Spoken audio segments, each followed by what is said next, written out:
Hey class, welcome back. During this video presentation, I will be talking about intramembranous ossification.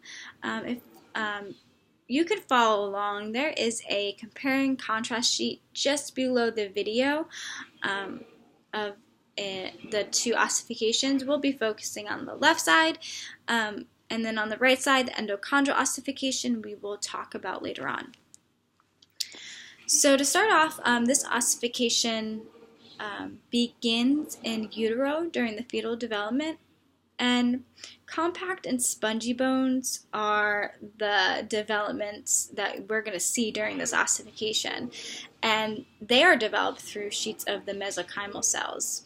Now, mesenchymal cells are loosely organized mesodermal embryonic tissues that develop into skeletal tissues and into connective tissues. So one of the tissues is the mesenchymal tissues, which is a form of connective tissues. So this process begins, with the mesenchymal cells in the embryonic skeleton. They gather together and then they differentiate into specialized cells. And these specialized cells are cells such as the osteoblast cells and the osteogenic cells. So that is the first step of the whole intramembranous ossification. I don't want to get into too much detail of the different steps in the process, because in a later video I have an awesome illustration and we'll go through each step. So we'll hold off on that. So right now we just have the starting tissue, which is the mesenchymal tissue, and then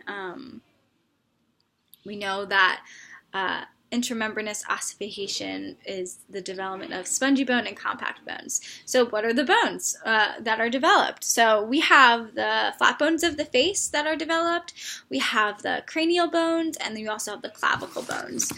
To go into more detail of the flat bones of the face, we have the inferior nasal concha, which extends along the lateral wall of the nasal cavity.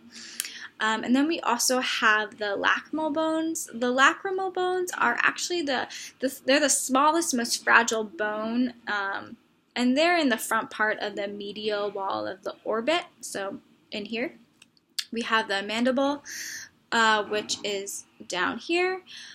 We have the maxilla, which is the upper part. We have your nasal bones. We have the palatine bones, which are back there. I remember that. Your palate, you have a good palate taste, palatine, back there. We have the vomer, which separates the right and left nasal cavity.